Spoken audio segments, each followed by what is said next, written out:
Good morning, everyone. Welcome to this introductory session to our 2024 listening and sharing session for the IACD. It's with great pleasure today that I have Marijo from Mexico with me this morning, and we're going to talk this morning about our topic, families, who cares for them. So Marijo, would you like to introduce yourself, please? Yes, thank you for inviting me. I'm Marijo. I'm 44-year-old mom. I'm married to Jerry, and we both have 3 kids. I have a 14-year-old teenage girl, and I have twin boys. They are 12-year-old, and my 3 kids are on the spectrum, and the boys are nonverbal and have epilepsy and ADHD, and we have other stuff going on around that, but that's pretty much it. Well, thank you so much, Marijo, and thank you for joining us, because I realize that this is super busy. Every moment of your day will be super busy and beautifully complex and challenging, but also a wonderful family, I'm sure, and I'm sure every day is full of joy. So yeah, thank you so much for joining us. So the topic, families, who cares for them? I think it's really important that we hear the voice of families and who have diverse family lives and also environments in which they live and work in. So can you tell me, what does this topic mean to you as a parent of 3 children who have a disability? Yes, where I live is the city where I was born. Also, it's my husband's city where he was born. So we have pretty much all our family and friends here. I would say in the front line of support, it's basically just him and I, and then we have just some people from family and a couple friends we would consider to be our support net. We eventually have some friends, people and even strangers who help us, but mostly in the financial way, like with donations and stuff. But I would say it's not it's not easy to have anyone help us take care of the kids physically. Just to give you a short example, a few years ago, I needed to do some Christmas shopping, and I couldn't go with the 3 of them myself.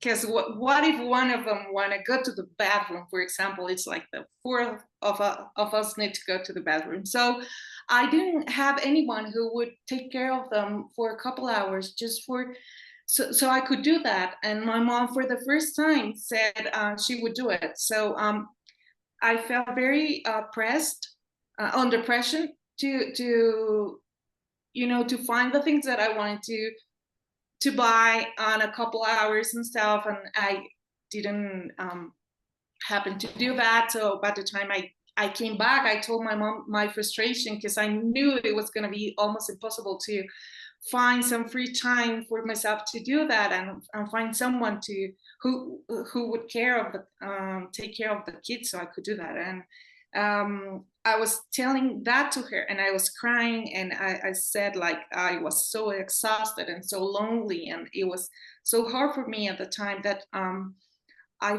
thought I couldn't make it anymore. I told her that day I felt I couldn't take one more day. And at the moment I was saying that to her, she said, well, let me go check on the kids, because I don't hear them. And then she went and she yelled at me on panic, and one of my twins locked himself in a room and lit the house on fire. Yes, and it was just the right timing that we found him, and he wasn't even scared of that. So after we how do you say, turn off the fire, Mm-hmm. and the fighters came and everything. Then I went to look for my kids, like my next priority at the time was that. And my kid had eloped and I couldn't find him. And I found him inside of a car uh, after a while. And then that was the day that I knew I couldn't rest and Mm. I couldn't rely on anyone, the responsibility of their care and their safety. And so that's been pretty much our life. And not too many people are aware of how exhausting it is. Mm. And yes, and once they do want to help, it takes them one day to realize they cannot do it themselves. So that's the hard part. Wow, that's an incredible example of your life and your beautiful love for your children and commitment. And yeah, thank you so much for sharing that because it totally puts things, one example of one 2 hours within your day puts an example of how important it is that you're cared for as well as the caring that you do for your children. So yeah, do you have any time within your day that is your time? Yes, I currently have a caregiver. We paid her to come half the day to assist them on bathing and other physical stuff, and she stays with them so I can take a 2 hours rest. So so I can take the second shift of the day. Yeah, Yes, yeah. that's pretty much what I have for myself. Yes. Wow. Is that each day or once a week or It's from Monday to Friday. hmm. And do you do when you said rest, do you do anything? Obviously, rest is nice. Do you do anything nice for yourself? Do you go for a walk or do you fill it with jobs that you have to do for other people? Well, I love gardening, um, and I have rabbits, which are my pets, Oh, and yes, and they are just fluffy little things that let me caress them, which compensate uh, the lack of touch that I have with my kids, but they are not as demanding as a dog, for example. So they mm. are the right pets for me, and they are my distractors and my therapy. Nice. Oh, that's really nice. Yeah, that sounds good. Oh, thank you for sharing. That's amazing. So, we are running these sessions.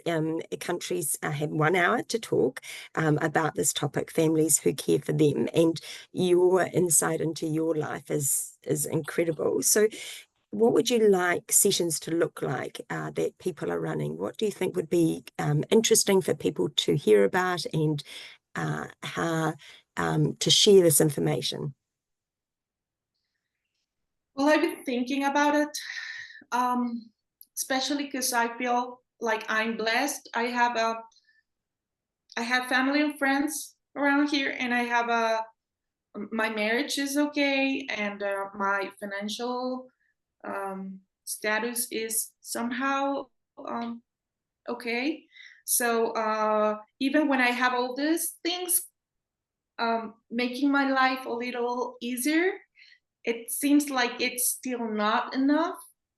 Um, like there's no resources that I'm aware of that could make our life easier, and I cannot even tell you what resources. It's just maybe because we're into this, our mind is has become so narrow that we cannot see anything beyond our reality, our life, right? So there could be ideas or resources of how can we improve, um, if there are things we can change, how, and those that we can't, how to accept them. Mm.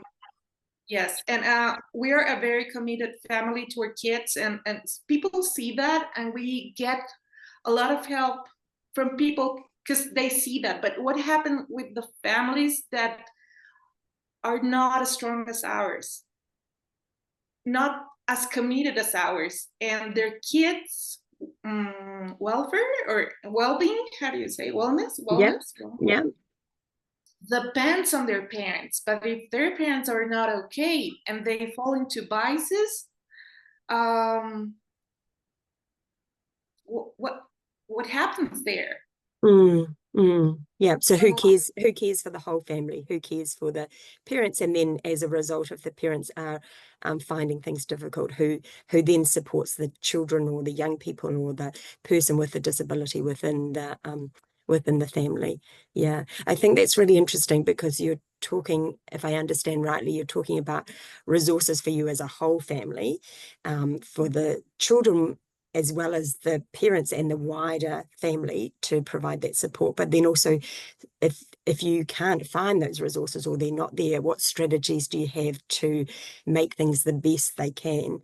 And you're also sort of reflecting on families that maybe are under-resourced, but also then don't have these strategies. So the who cares for them is actually really major. Like you talked about financial instability of relationships and the health and the well-being of the children and the families. So yeah, I think that's really important. Like you said, you're a tight unit and it's working the best it can, and you feel loved and blessed, and those sorts of wonderful examples of how your life is. But that's not the same for everybody, is it?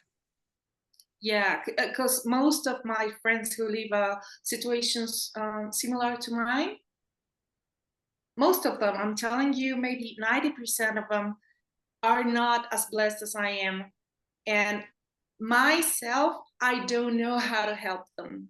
Mm. So that would be interesting to know how to help them. Yeah, that's amazing. What a beautiful insight. Thank you so much for thinking about the bigger picture and other families and what their situation may be, because it's the big picture, isn't it? It's not just the what people see. So for example, what people see in a health clinic or a doctor's clinic or things like that. It's actually the big picture of how families function on everyday life. Thank you so much. Is there anything else, Mario, you'd like to talk about or say before we sign off for the morning? Just want to thank you for doing this.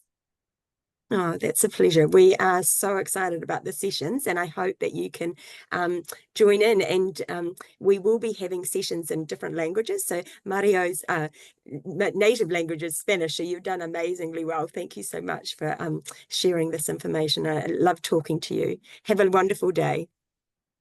Thank you. Thanks so much.